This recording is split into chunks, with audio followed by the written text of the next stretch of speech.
Assalamualaikum warahmatullahi wabarakatuh. Ya, saya Abdul Ghafur dari kelas IF 17S atau kelas sore dengan NIM 17110047. Di sini saya akan presentasi tentang unsur-unsur dalam game. Oke, kita langsung mulai saja. Game. Seperti yang kita ketahui, game adalah sebuah permainan di mana terdapat sebuah aturan dan adanya menang dan kalah. Biasanya game merupakan hal yang membuat manusia senang.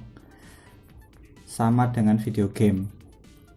Video game adalah permainan yang menggunakan interaksi antar muka pengguna melalui gambar yang dihasilkan melalui video. Kita semua sudah tahu akan pengertian itu. Walaupun tidak dijelaskan oleh kata-kata, akan tetapi apakah kita tahu tentang unsur dalam membuat aplikasi game? Nah, dalam presentasi kali ini saya akan menjelaskan masing-masing unsur tersebut.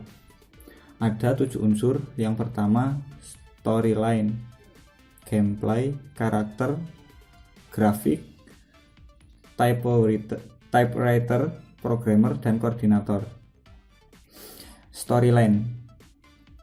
Storyline adalah jalan cerita dari sebuah game yang sangat berperan penting dalam pembuatan video game.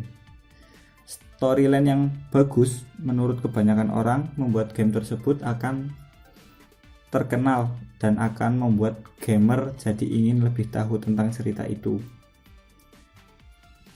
Sebagai contoh, pada game Final Fantasy, game ini memberikan alur cerita yang sangat bagus, di mana membuat orang berfantasi dengan dunia khayalnya.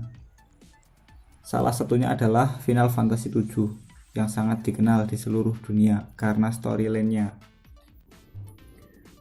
Gameplay adalah cara sebuah gamer untuk berinteraksi dengan game tertentu. Gameplay dalam video game sangatlah berpengaruh dalam pembuatan game. Semakin game tersebut mudah untuk dimainkan, maka semakin banyak yang menyukainya.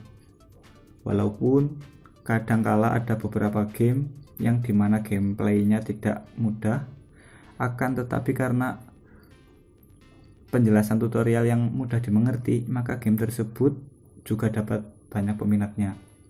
Contoh gameplay adalah Call of Duty Modern Warfare 3.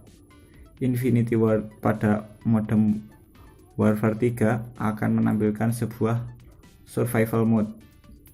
Mode baru yang bernama Survival akan menampilkan 2 pemain bertempur. Sedangkan semakin lama, musuh semakin sulit dilawan. Tidak seperti video game lain, di mana musuh-musuh menetap di lokasi tetap. Musuh di mode ini akan menelurkan sekitar pemain, sehingga mereka bisa mendekati pemain dari lokasi taktis menguntungkan. Sebagai pemain melawan musuh, mereka akan mendapatkan uang. Lebih banyak uang yang diperoleh untuk mencetak headshot, memiliki akurasi tinggi, dan mengambil lebih sedikit kerusakan secara keseluruhan.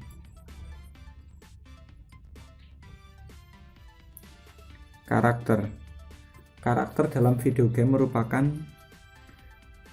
salah satu yang berpengaruh dalam pembuatan game.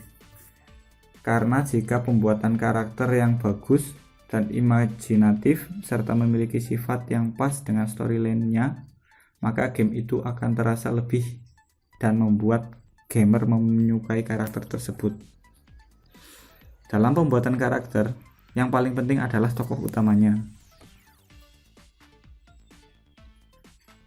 Contoh, di sini ada gambar karakter game PUBG Mobile.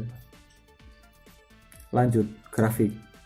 Banyak game yang sangat menonjolkan grafis yang sangat detail. Ini dikarenakan semakin grafis dalam game tersebut bagus, maka semakin pula game tersebut terlihat sangat mengagumkan bagi para gamer. Game dengan grafis yang terbaik biasanya diimbangkan dengan tipe game tersebut. Misalnya Final Fantasy 8 dengan God of War 3. Grafis dalam Final Fantasy tidak sebagus God of War. Ini dikarenakan gameplay yang sangat berbeda. Jika dibandingkan Final Fantasy mempunyai gameplay yang jauh lebih rumit dibandingkan GOW atau God of War. Dan Final Fantasy memberikan keleluasaan pada gamer untuk mengeksplorasi tiap-tiap map. Akan tetapi pada God of War, gamer hanya seperti diberikan satu jalan saja, sehingga memungkinkan untuk menambahkan grafis yang sangat bagus. Itu ada contoh gambarnya. Typewriter. Dalam pembuatan game, typewriter yang merupakan penulisan kata-kata dalam game juga termasuk dalam salah satu peran dalam game yang tidak mungkin terelakkan. Typewriter ini memberikan kesan rapih dan lebih interaktif dalam memainkan game, karena dalam tata letak, bentuk, dan animasi tulisan dapat membuat gamer lebih gampang untuk mengetahui cerita dan lebih menyenangkan untuk dilihat. Programmer adalah orang yang membuat program untuk kebutuhan tertentu. Dalam pembuatan game, programmer bertanggung jawab melakukan pemrograman dan optimalisasi penyandian atau coding untuk menciptakan port permainan dalam skala besar. Programmer sangatlah penting dalam pembuatan game, karena dengan adanya programmer maka muncullah video game dengan banyak fitur-fitur menarik di dalamnya. Tidak hanya itu, dalam pembuatan game, programmer sangatlah berguna untuk membuat koneksi antar user dengan game yang dimainkan. Koordinator dalam industri game adalah orang yang mengawasi kerja pembuatan game dan juga mencoba game tersebut sebelum dipasarkan. Sehingga jika terjadi kesalahan dalam pembuatan, maka koordinator dapat memberitahukan kesalahan yang terjadi dalam game tersebut dan diharapkan dapat memberikan solusi untuk permasalahannya, sehingga game tersebut ketika sudah dipasarkan maka sudah tidak ada kelemahannya lagi. Ya, sekian presentasi dari saya. Berikut adalah sumber-sumber dari materi yang ada di presentasi ini. Saya mendapatkan materinya dari situ. Saya akhiri presentasi ini. Banyak kekurangan, mohon maaf. Assalamualaikum warahmatullahi wabarakatuh.